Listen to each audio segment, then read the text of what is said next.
Hi everyone, Cassy and Eric here, and thanks for joining us on She Talks, He Listens, the podcast where we dive into the ups and downs of relationships through all of life's twists and turns. We're here to share our journey with you and explore the many lessons we've learned along the way. Whether you're just starting out, hoping to strengthen your relationship, or working to reconnect, we've got you covered. Join us as we challenge and inspire you to grow together and become the very best versions of yourself, side by side. Welcome back, everybody, to She Talks, He Listens. Hi. It didn't take us 3 weeks or a month We're in a rhythm. to record episode 10. Episode 10! Double digits. Double digits. We that's did right. it. We did it in the midst of all the madness. We did. 10 episodes. What's on our vision board for this year? 20? 20 or 25. Oh, I think it is 25. If we get 25 episodes by the end of 2025, that's why we did it. We're going to get the aluminum and we're going to do a dance with them. I'm just going to be The aluminum? not the aluminum balloons, not aluminum foil. What are they made out of? I don't know. Oh, you know what I'm talking about? The gold ones that you hold like at birthday parties. Yeah. Why are you looking at me like that? You could just say balloons. Foil. I don't. Okay, whatever. Whatever. Quick update. Our baby doesn't sleep, and so We're both sleep deprived. we It's wrote. hard to form a sentence. We did an entire Form a sentence. episode. I start a sentence and just hope I find it along the way. I know. Like Michael Scott. During our little sound check for this episode, I was just like the bags under my eyes. I am so tired, which we already did an episode. Like, you guys are probably tired of hearing about how tired we are, but we're tired of being this tired. So, welcome to episode 10. It's going to be a good one. It is going to be a good one. We have a lot of victory laps. We do. Let's start there. What's your victory lap? Well, I think, was that 18 years? 18. Are you talking about June 1st? 18 years, June 1st. Yeah. I've come a long way since my parents' basement. Yeah. There's been a lot in between, but here we sit 18 years later. Yeah, just a little bit of backstory because a lot of people listening have no idea what you're talking about. On June 1st, 2007, we were sitting on a bar stool in your parents' basement and you asked me to be your girlfriend. Check out episode 1 Yeah. if you don't know the story. Yeah. And that day forever changed my life. Like, that's one of my favorite days of the year. I mean, obviously our wedding anniversary was huge, but June 1st, 2007 changed it all. That summer changed my life.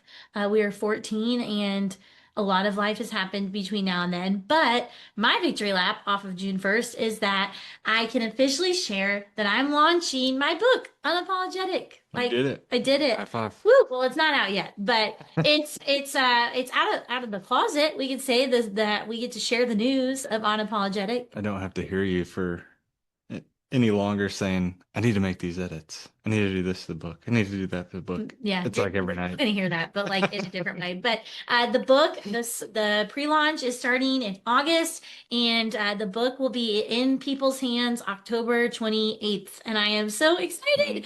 And the reason that June 1st was the day that I wanted to announce the book was because the whole premise of Unapologetic is this idea of how to lean into our purpose and live boldly exactly as we are, and encourage people to embrace their purpose through their unapologetic selves. And I dedicated the book to you because I would not be able to be or become this unapologetic version of myself without you. So June 1st, 2007, that like changed my whole life. It changed my life. You've been very unapologetic since I met you. I was unapologetic, but I think Don't think you knew it yet. there were times where it was really hard and you showed me love and grace and kindness that allowed me to grow into this person to empower other people to be that way. Because I think when you're young, it's really easy to question why you're different and if you should be different and if you should change and why you're such a weirdo. I mean, really, I was always weird. And the book, the first part of the book talks a lot about that. Like I was always kind of this oddball outcast that people were confused by. I still think I am, but now more I have a lot more love in my life than I did back then. You definitely do. Yeah. Yeah, yeah. So I think what we want to talk about today is taking really big leaps in your relationships and what those phases of transition look like, and challenging you guys to have similar conversations in your life. Hmm. You know, for us, I think there's a conversation around what it looked like when I decided to write the book. We sat down together and talked about the pros and cons and the costs, like the logistics and the time commitment. And I'd love for you to share a little bit about like what that felt from your side, and then I will share, unless you want me to share first. You're giving me that you share first. You want me to share first? No, I'll share Okay. it. I mean, I support you in everything that you do. You do. This was a little different though. Yeah, I mean, I didn't know, obviously, how much work it or how much time, Mhm. you were going to pour into it. So that was a little bit surprising, but I was always raised to be like, all right, we'll make it work. Mhm. I always say that we'll make it work. So, whether it was investing, financially in you, investing my time. And when I say that, like taking care of the kids or doing bedtime or, you know, doing those routines, I was happy to do it because you had a vision, and if there was anybody that was going to do it and fulfill a goal, it was going to be you. So I was happy to be that support system while you made some of those edits. And it wasn't like you were, completely just working on It your was a lot book. Like, after bedtime, yeah, late it nights. was a lot of late nights and after bedtime. But if there were any deadlines or crunches that you ran into, I was happy to, pick up the slack. Did you have any fears? Which I have never asked you this, and I'm going to be totally transparent. Like this episode makes me slightly nervous because we've never had this conversation, like these questions, but we want to have them so that we can hopefully help someone else in a phase of transition. But did you have any fears about saying yes to this big leap, this big transition, from the partner's perspective?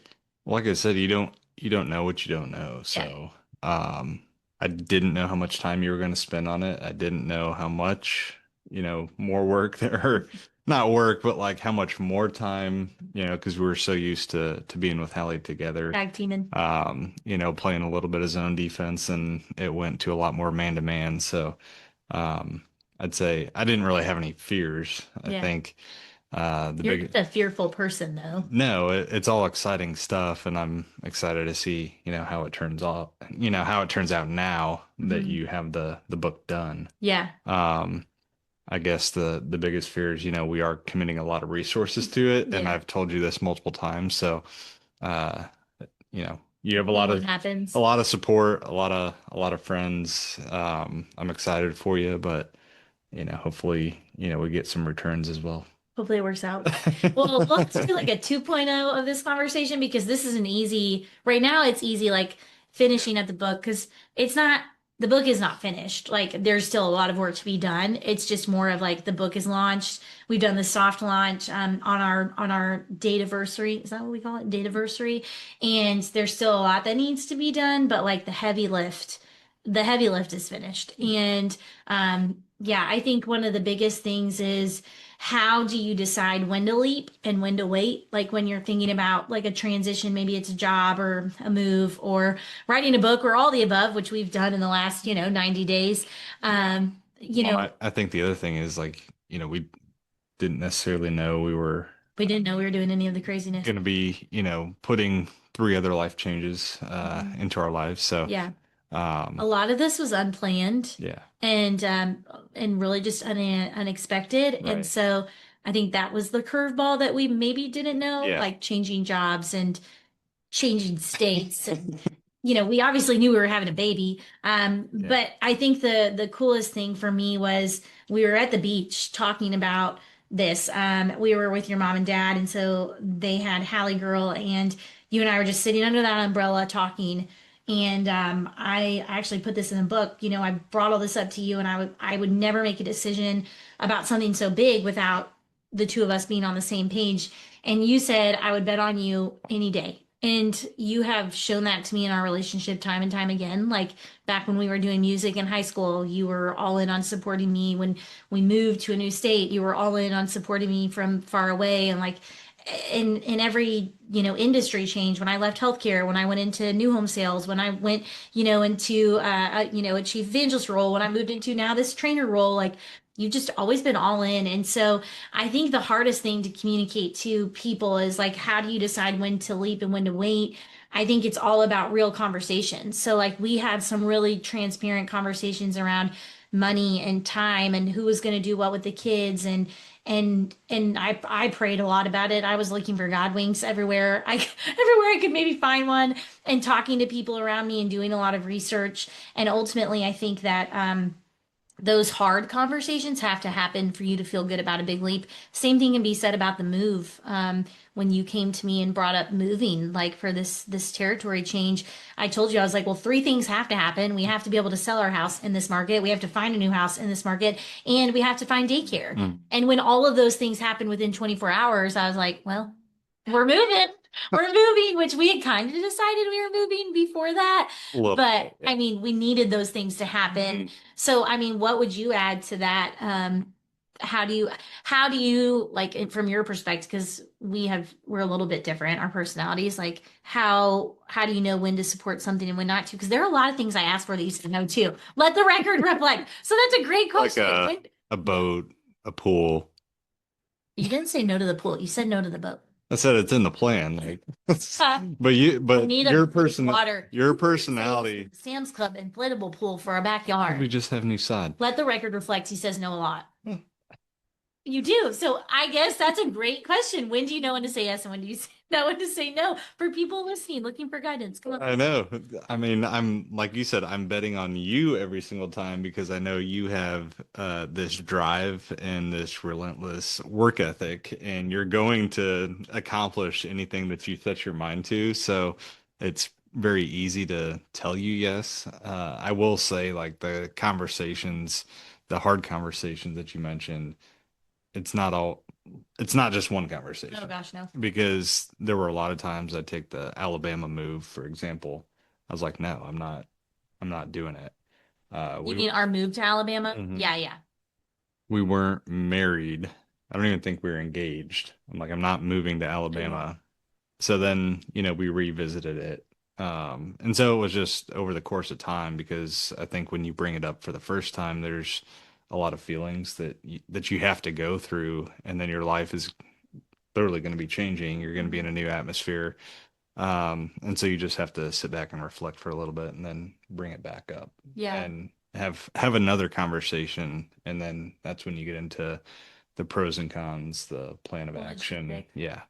And different things like that. So We have two and I mean, friends. and I mean, once we moved to Alabama, just taking that example specifically, like I wouldn't have changed it. Like a lot of good happened in Alabama, and that's definitely, where we were supposed to be. Yeah. Yeah, for sure. So two things. One, I have to share what you said this morning in the car about my relentless drive because it's way too funny not to share, and I about peed in my pants. You made the comment. Eric was like pitching me to me in the car. And he was like, if you're looking to be 110% productive 100% of the time, look no further. Then Cassie Williamson. I'm not 110% productive 100% of the time. The only time we rest is when we lay down for bed.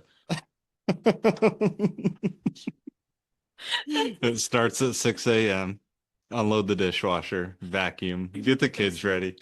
Vacuum at 6 a.m. When did we ever vacuum? Well, not by 6 8. Not at 6. You're Like saying- there's a laundry list Yeah, of don't things. vacuum. We should. We don't, but I mean, there's definitely a list of, Gets the worm. Early bird gets the worm. That's all I have to say about that. But that was really funny. And then the part two is on the topic of having multiple conversations. I think it's really easy to shut down and just walk away from a hard conversation. Mhm. Like whether it's a transition conversation, a big leap conversation, like whatever it is. And I think, old us, I would escalate everything and it would be like a screamo match because that's how I was Okay. raised. And you would just give me the okay. Like, I don't know if anyone's ever been in a very upset text, sent a very long upset text and got a K or an okay. You were an okay guy. And there was nothing that would make me more mad than sending on that because a lot of this was long distance, and you'd be like, okay, but you still did that. I will say now that is the best thing Well, you I'll could have just done. You were diffusing a bomb, and I was mad because I wanted my bomb to blow up, and you were just diffusing it with the okays, and that was so you would annoying. just keep going. I'll be like, all right, Okay, okay. How okay, many different ways can you say okay? Like I had listen, to Google it sometimes, but you did not. I'm just Okay, kidding. yeah, I was like, what? ChatGPT Well, is it a took me thing. a while. Like initially, I would, feed into you because like it did create, rage in me, and then I just learned after I don't know how long it took me or why it took me this long, but like after, 2, 3 years, I was just like, all right, I'm not Okay, fighting with you. This is okay, stupid. okay, yeah. And it was the dumbest thing I too. think that's though, it's a great point because you don't want resentment to creep in when the conversations don't happen. And so you have to figure out a way to communicate through hard conversations with your partner. And we've gotten so much better. But when we were young, it was a hot mess. I mean, it was just not the best. And I am still emotional, but I was so emotional. And then when you didn't give me back what I wanted, I just shut down. And that is not the answer. And so I think, now we piecemeal conversations. Part of that's because we have to. I mean, we try to have a hard conversation and then boop, there pops a kid, like a kid needs something. But I think we have figured out a way to be like, all right, let's pause and talk about this later. Or if we didn't come to a conclusion, being able to walk away and keep going about our day and know that we need to come back to it, especially when it's important to us. So I will say, don't give up on something that's important to you in a conversation with your partner just because it's hard, because then you generate resentment without even meaning to because it's important to you and you're passionate about it, whether it's good or bad. And that's, I mean, even the conversation about us moving to Illinois. I mean, I was like absolutely freaking out. Like I was like, no, we're not moving back. We're not moving back. We're not moving back. And our lives have changed and shifted and Well, that's initially what you said when I first asked you. And then we did go to dinner that night Mhm. and came back to the conversation and did Oh, I forgot about that. and then did go through the pros and cons, and I just said it's not about us, it's about all of us, like our kids as well. And they had aunt and uncle there and a couple cousins, but um your dad had moved Yeah. to Florida, He and left us. If you're listening next. and it was just one of those situations where our kids were getting grandparent time like once every couple months, Yeah. and It's that's hard. that's not really how I envisioned, Mhm. my kids. Yeah. So just for them to have time. So that was a big pro. Lifestyle wise, there weren't a ton of pros moving moving back. Yeah, go back to where it's more expensive to live. It's cold. There's, you're farther But away from the beach I and think water. the biggest It's thing fine. was, and I think we've said it on this podcast a lot, is it's the people that's around you. Yeah, And people, not the place. we can't have everybody here, unfortunately, but we do have a lot of important people, especially, in our kids' lives here. Yeah. So I think, when you're talking about practical ways to support each other, like especially in you brought up this earlier, like the last few months have been really hard and have been a really heavy lift. Like I've had to do a lot. And a lot of it has been after bedtime, but there were sometimes like I just couldn't, like this past week, my final round of edits was due. And so you took Hallie outside and played for a couple of hours. I wore Sophie Girl while she slept, and I just edited as fast as I could. And I think those are those things that it's like and I struggle with this. We've talked about this before. Letting go of equal and embracing like equally invested. And I think one of the biggest gifts you give me, like as a partner, is that you're like, okay, you're doing this. I believe in you. You're going to be successful. And I recognize that I'm going to have to take a lift here so you can lift that over there. If you can't do that as a partner, I feel like you're going to struggle because one of the things we said in our vows that I said was supporting, your dreams and supporting mine. Like there are things that are important to you. There are things that are important to me. And one is not more important than the other. It's just how do we help the other one accomplish that? And I feel like it's one of our superpowers as a couple that we are really big dreamers and we want to accomplish really big things. And like, You're a big dreamer. you're a big dreamer too. I'm right there with you, Yeah. supporting you on your dream, Yeah, and big dreams. you know, Why not? Why not? I mean, it is like anybody, I just truly believe with all my heart that anybody can accomplish anything they set their mind to. yeah, I'm just riding on the curtail of your dream. So I'm in the dream with you, which is why I'm a dreamer. but it's me in the back But you here. have goals. You have goals I for do the have vision. goals. Yeah, I'm not saying that. Right now. I'm not saying that. I'm just saying like your dreams are on a much larger scale. But that goes back to the point, they're not any more important than your dreams. Right. And that's the key is recognizing like there one is not better than the other. Like Right. we see each other's goals and dreams just as important. Yeah.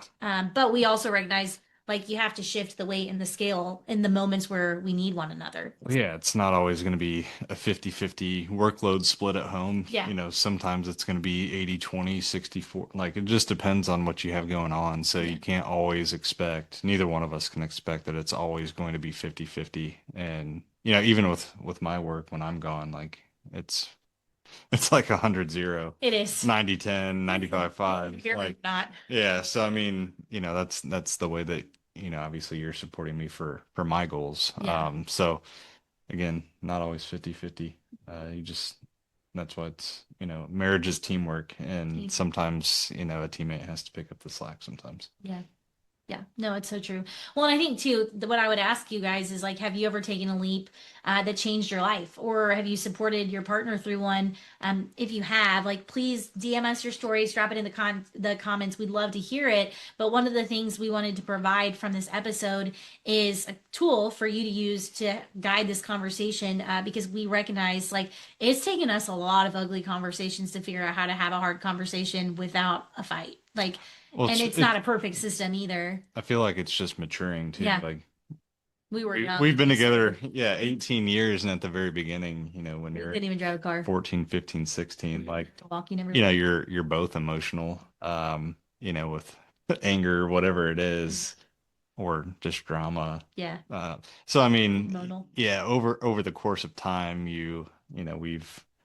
we've had a lot of conversations about how to approach, like, if we do get in a fight, Yeah. What do you do? what do you do? We can't escalate. But we also know each other's like we know how to Now push we each do. other's buttons, but we also know how to like reset the other one. Right. That is what I think we really have come so far on is like I've always known how to push your buttons and you've always known how to push mine. Okay. And but yet like we didn't always know how to like de-escalate the other one. Yeah. And so I think that is something we figured out. And you're so like you are so good with me, it's not even funny. Like I tell people all the time, I'm like, I would not be able to be who I am and do what I do without you, period. Like I just like that is just so important for me to share because you know how to handle me and all my craziness. It goes back to opposites attract. Like Thank you're you. so far on the scale of like being emotional, oftentimes dramatic as well. And then I'm over here like, life goes on. Life goes on. So it brings us back to the middle. Yeah. And on that note though, we have so much love to give like each other and our kids. And so I just feel like and I believe so much that love wins. Like that to me is what fuels it, what drives the bus. So we have this conversation guide we're going to share with you.